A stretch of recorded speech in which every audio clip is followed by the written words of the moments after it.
Charlie, you are on. Let me clear out for a second. Take some notes in the back as well. Alrighty.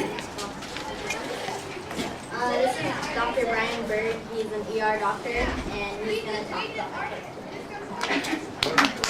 Yes, thank you For inviting me here to talk to you all.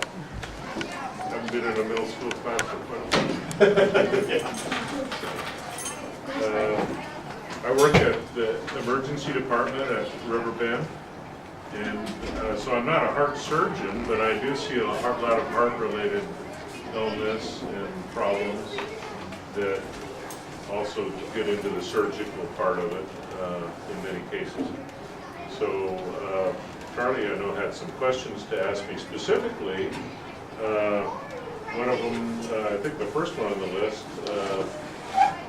I'll just go into it without her asking it, because I know it. She gave me the list already. And this is, I don't know how much, it sounds like you guys are doing a segment on the heart specifically, so you probably know some of the function of the heart. So anybody want to tell me what the heart's main purpose is? Go ahead. To circulate blood through the three main blood courses. Right, and mainly which circulates oxygen. So it's a pump. And so if you think of a pump on any machine, this is a similar type mechanism, but very specialized for this purpose. And so taking off the front of the model, it's a little small, so I'll kind of get up here so you can see it. And I actually also have a document camera. You Okay. could put it underneath and it would project it really, really large. So there's how many chambers in the heart? Anybody know that? 4, right. And so when blood flows into the heart, it flows into, anybody know what side? The ventricles. Not directly. It flows into the right side of the heart, the right atrium. Exactly. And so there's 2 little atrium on top, which are very small pumps, and they pump the blood into the right ventricle. And where does that pump the blood to? The left atrium. No, it pumps it into the lungs Oh. through the pulmonary arteries. Remember we talked about the 3 different types of circulation, right? The heart supplies blood to itself and also then to the lungs, and then also systemically to the rest of the body. Right. So that's where the oxygen is picked up in the lungs. So the smaller chamber just doesn't have to pump it very far. You know, just the lungs are sitting right next to it. So it's the muscle on that, which pushes the blood, is very small compared to the left side of the heart, which has to push it all over the body.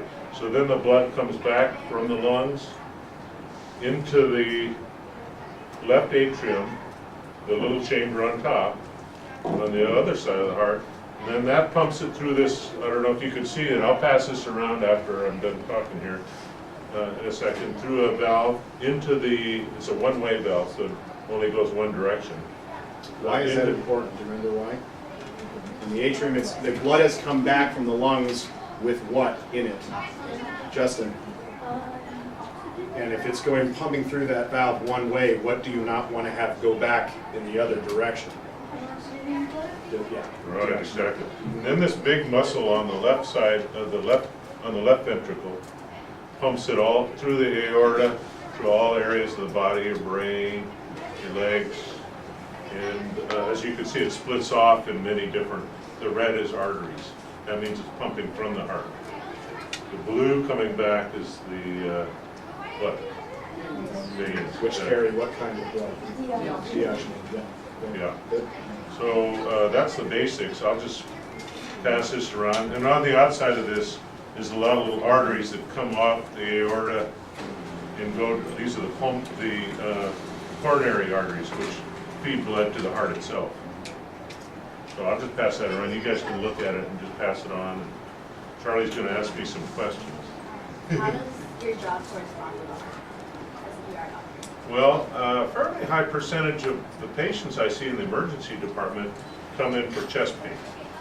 So I see a lot of chest pain patients, most of which turn out not to be heart related, I would say, but we do see heart attacks, We see cardiac arrest patients. We see people with congestive heart failure where the pump's not pumping strong enough. You might have a grandparent or somebody with some congestive heart failure, and they get short of breath or they swell up in the legs. So these are patients I deal with. Medical, I have to decide whether they need to be admitted to the hospital or if it's something that's not from the heart. They might be having chest pain, but it's might be an anxiety attack, for instance. There's a lot of different things that can cause chest pain. So I have to decide, number one, if they have to come in, and if they're in an acute problem, which means something going on medically really urgent, I have to deal with that or admit them to the hospital.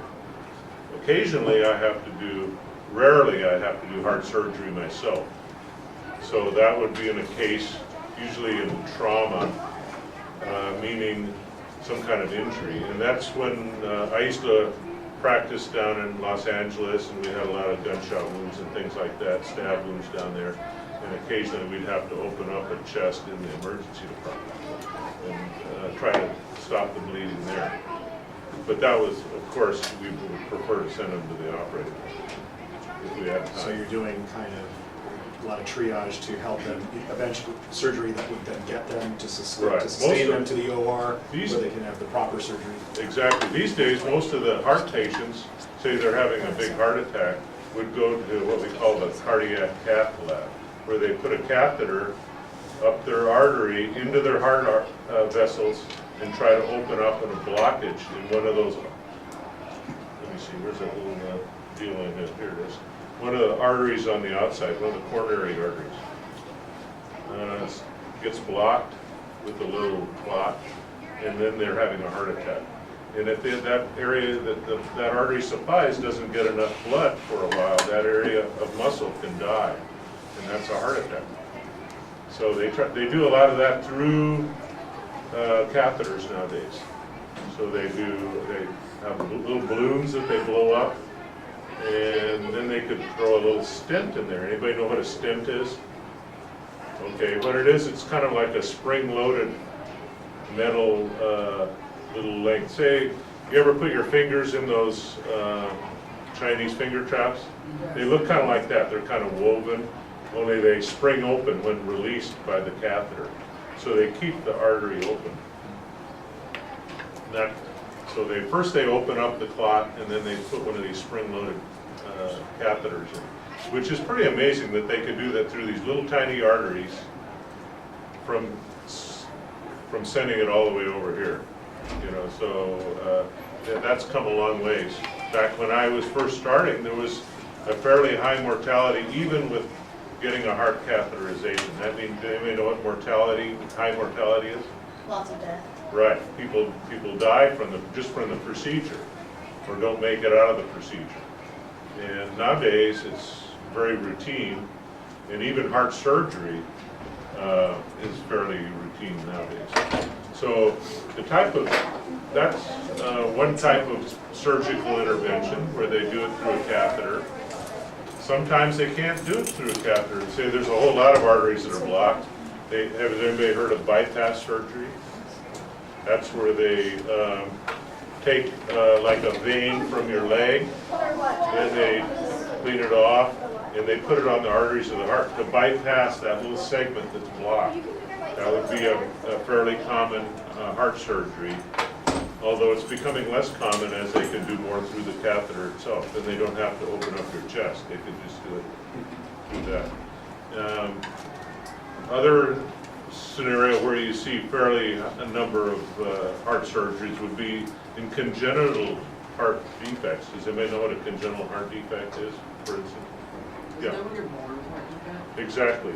So say something happened while you were in utero, say there was a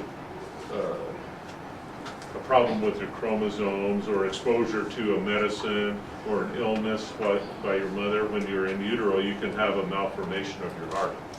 And they can correct a lot of these to some extent with surgery afterwards. Sometimes they could do it through the catheter too. Yes? I had a question Sure. a couple days ago. Is how exactly do they perform heart surgery without killing the person?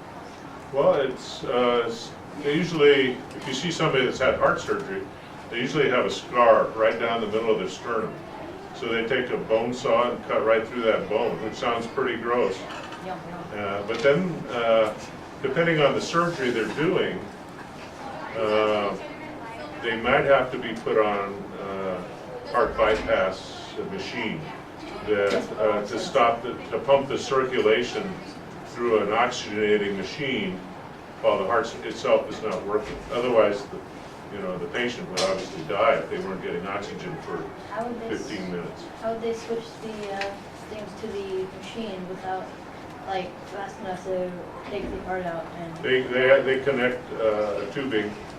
They basically sew it into the system, and they have to, this machine pumps it. This is what, if we win this contest, we will see a mock surgery, not a real one.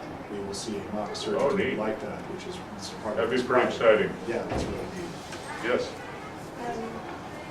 What kind of skills are important to know? Well, I'm not a heart surgeon per se, but they train for many years, even after medical school, to be a heart or thoracic surgeon, they call them. They usually deal with anything in the chest, heart and lungs. Let's, And- I'm sorry, let's make sure Charlie asks all their questions first. Are you guys a team? yeah. Oh, okay. So she's doing half. Okay. And then, so they have to train. Obviously, it's a very fine technique. They do a lot of it under magnification, wearing magnifiers, or and nowadays they're able to do some with less invasive surgery, where they don't have to split the whole sternum. They can just make little cuts and do it robotically, pretty much. So they're getting better and better in that. Another frequent type of surgery they do is replace or fix valves in the heart. They get these valves, they start leaking, the valve fails, the patient's not doing well. Blood's going the wrong direction. And sometimes they can even replace valves through a catheter. They put it on the end of the catheter and slide it in place and pop it in. They do use sometimes mechanical valves, basically valves that are built out of metal. And sometimes they use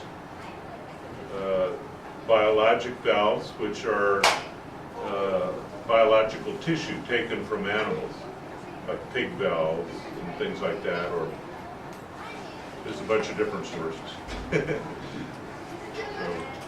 What is the difference, or do kids ever need heart surgery? Yes, they do, and usually with congenital heart disease.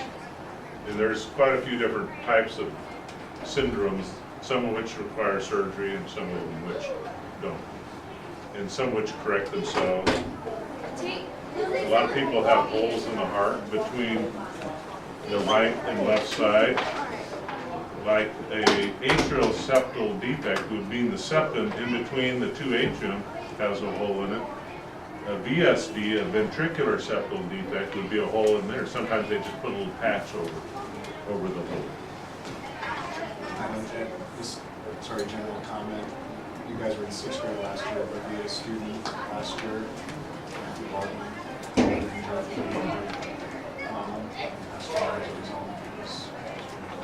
it was a learning experience.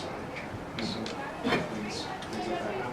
Yeah, there's still a lot of work to be done on how we treat these things, and some are, so even though it seems like they do a lot now, there's a lot that you guys in your generation will see that we haven't even dreamed of yet. So, just like a lot of, when I was your age, a lot of this stuff wasn't dreamed of. So, that's not actually too far along before you guys will be in that age. Yeah. Okay. Well, clearly you can't really prevent too much on the congenital heart side. I mean, yeah, the mother should be healthy and take care of herself and take vitamins and all that kind of stuff. But most of the preventable heart disease would be in the adults. You know, one of the main things besides, you can't do anything about your family history. In other words, if all your grandparents and everybody all had heart problems, you can't stop that probably from affecting you, but you could do all in your power to prevent it from happening by not smoking. I find that to be a major cause of heart disease, and a lot of kids are still doing it, even though everybody knows that it leads to that. It's, you know, it's one of the biggest things you can do for yourself, and not just for heart, for many other illnesses too, is to not pick up that cigarette. Obviously, there's other things like exercise, which are good. Cholesterol control, exercise and cholesterol kind of work together. Heart and blood pressure problems. If you're usually not at your age, but at a little older age, adults tend to get high blood pressure, and some of them neglect to get that treated, and that'll lead to heart problems prematurely. So,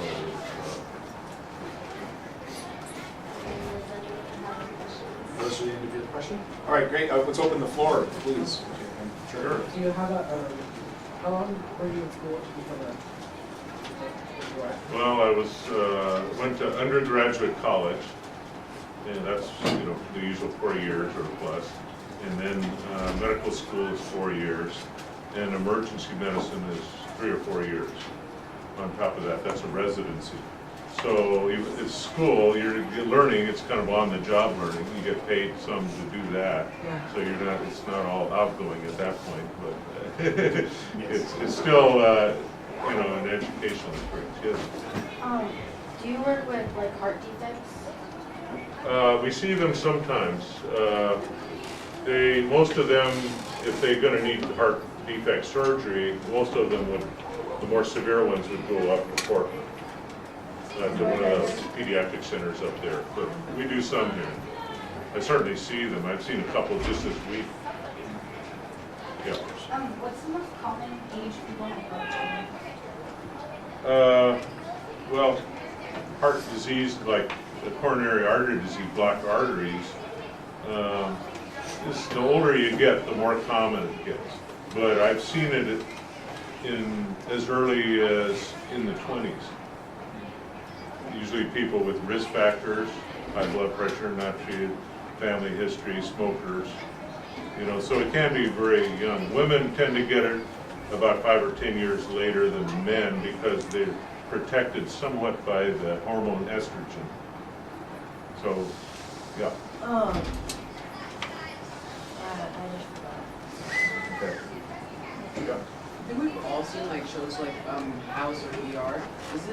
Is it actually like that whatsoever? Well, certainly a lot of it is based on fact, but it's made for entertainment. You know, things usually don't come in quite so crazy, you know. They can, but usually not. And they're not quite so much drama and romance going on. Yes. How long have you been a doctor? I've been it since 1980, so that's about 33 years. That's when I graduated from medical school. Then I went to residency. Yeah. Oh, surgeries, like I say, I rarely did. I haven't done one in many years. And the only time I do it is if there's a cardiac arrest or near arrest from like a gunshot wound or something like that, penetrating trauma. So I've only been probably 53, and it's been years since I've had to do it because we don't get too many gunshot wounds or stab wounds around here. The blood, usually we see traumatic arrests, you know, where people die, are usually from accidents around here. Blood, what we call blunt trauma. Okay, yeah. What's it like doing heart surgery? Well, I've been looking at your hand, and it's like really steady. Mine's like twitch. well, when you do it in the ER, it's pretty hectic because we're not set up to do that down there. Of course, they do it every day, many times up in the operating room. You So understand, it's a lot the more, emergency room is exactly that, right? It's the imminent, it's an emergency, it has to be taken care of then. He's gonna stabilize them to get to the proper operating room. You understand the process? so, first, if you haven't ever been into emergency department, that's where they bring you from the ambulance. And we try to stabilize and sort people out with their illnesses and get them upstairs if they need it. Yes? So, I was kind of studying I'm not sure exactly how to pronounce it, the arteriosclerosis or whatever, Yes, where you have the blockage. right. First of all, how do you pronounce that exactly? I couldn't find the correct pronunciation. Well, some people say arteriosclerosis, some people say atherosclerosis. I'd say either are acceptable. And what that is kind of a built-up of the cholesterol and plaque inside the arteries. Yeah. And, I read that there was like two forms, unstable and stable. okay, this, they're probably, no, not distinct different types, but probably they blend in together somewhat. And plaque can break off, and it's usually a little mushier than what they call the stable, which is more like calcific or calcified. Anybody know what calcific is? Calcium. Yeah, calcium. Calcium deposits, like, okay. Good questions. Keep them Oh, what's the scariest thing you've experienced? The scariest thing, That well, usually it's not in the emergency department. It's usually outside, like coming in front of a middle school class. Something out of my element, you know, what you're used to, you're not scared of. So, Maybe I can piggyback. I mean, you have all this training and you prep for as much as you can, but what you say, there's a lot of things that you would never see, or, you know, for the most part, you're like, oh, now I need to make a call, or this is similar to that, but I haven't seen anything that's like this before. right, that's the thing about the emergency department, and a lot of other specialties in medicine, they tend to do the same thing over and over and over, so there's very little variety. While in the emergency department, we see, you never know what's going to walk through the door, and be carried through the door, because all illnesses come through the ER. So I guess the stuff we see least frequently would be the ones that get me the most anxious. You know, where they're life-threatening. Kids tend to make the ER staff, sick kids tend to make the ER staff in general anxious and scared. Yes? Have you ever had anybody that came up with a rare heart disease? With what? With like a rare heart condition? Rare heart conditions, yes. So, usually it has to do with congenital heart diseases. There's a lot of different varieties of that, and some of them will come in, they might always be somewhat blue, you know, in the face and their lips from lack of oxygen. There's things like that. So you have to, sometimes I have to, you know, they're rare, and you have to read up on them right then. Because I don't have a perfect memory, and in fact, I may never even have heard of this syndrome in the past, so I read up about it when they come in. Isn't that interesting? Again, now we're talking about just being good readers and good reading comprehension and being to work on your feet, because, you know, you're trying to bank up this wealth of knowledge studying, but yeah, something comes in and you have to quickly find what that It might sound silly, but we even Google things. There you go. You know, right there, you know, a syndrome, that's what, I found that to be one of the best sources of information is to Google. Obviously, you have to know where you're looking when you Google something, that it's reliable, but Do this and do this. but often it'll be at least a definition of what it is, like Wikipedia or something like that is usually fairly accurate. Yes. What are the signs of a heart attack? Well, classical signs would be sudden chest pain, usually right here. It may or may not radiate to other areas, meaning radiate, also feel it down the arm or jaw. People can get, break out in a sweat. They get sick to their stomach.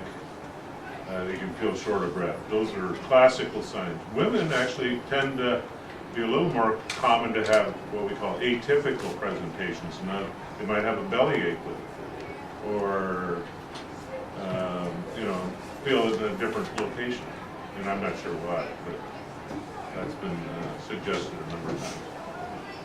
the procedure for heart attacks is, I read about it, is STR, right? STR?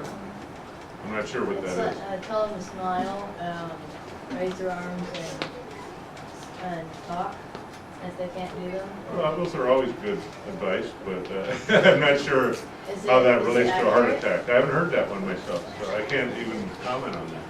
I'd have to look that up. Yes?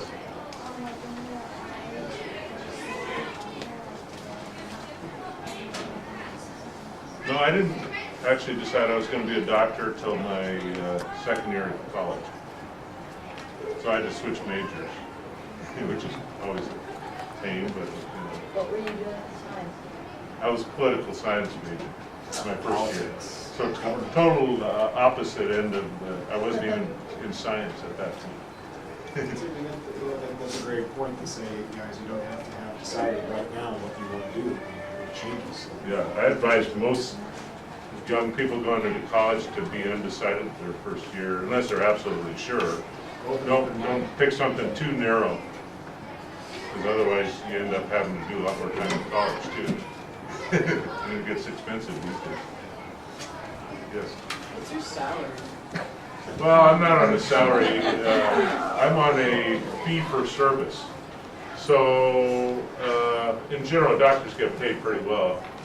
But when you consider the number of years of education we had to put in, you know, spread out, it's not as much. I get paid, we bill, we're not employees of the hospital. They just have us cover the emergency department. We're on the medical staff there. And so we bill the patients. We can get whatever we want. And in the ER, often we don't get anything from, you know, if somebody doesn't, if we see the guy brought in off the street that's homeless, we don't expect a whole lot from him. But people, the next guy might have insurance, we'll get paid pretty well. So it's highly variable. We have to see everybody, in other words. But we, Yeah, if they're brought in and they have an emergency, we have to treat them. Oh, yeah. I think we would also maybe feel like there's a sense of gratification in what you do, that you feel at the end of the day you help people and that really. Well, sustains yeah, I you, think you enjoy what you do. We get some gratification if we feel we did a good job, but that's true with any job. Sure. So I'm not sure any better than most, but there's good days and bad days at any job. But we try to do our best, and then you do feel better about it. So, Are there any other questions? Cyrus? One, how easy is it? Can you break the aorta?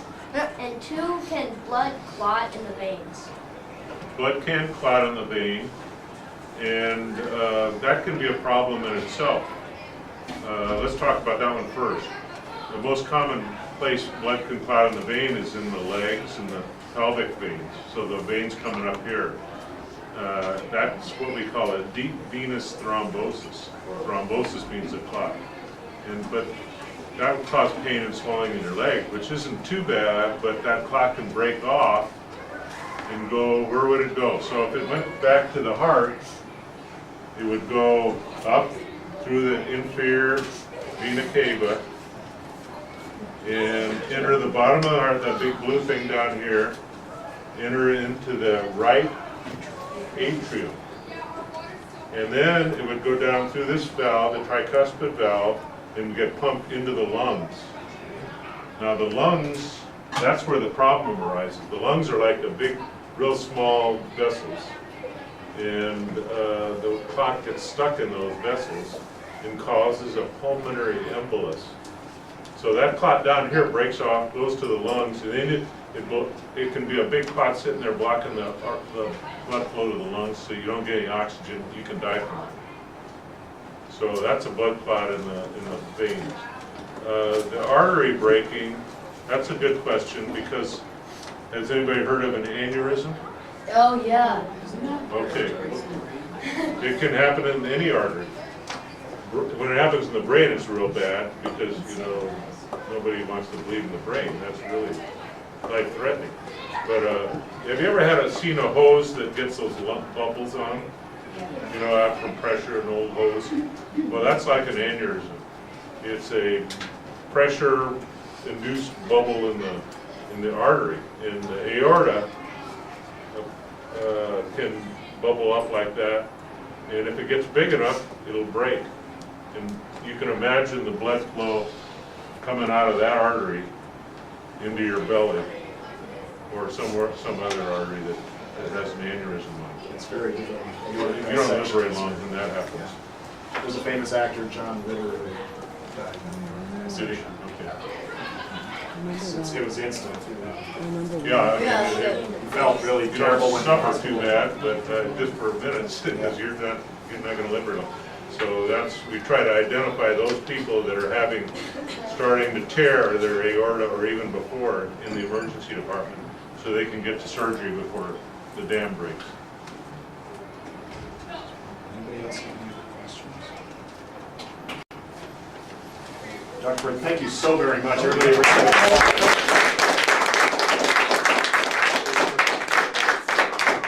taking time out of your day to definitely visit us and inspire. Thank you. I enjoyed it. It's wonderful. Thank you so very much. Oh, yeah. Thanks. Appreciate it. Absolutely. Okay.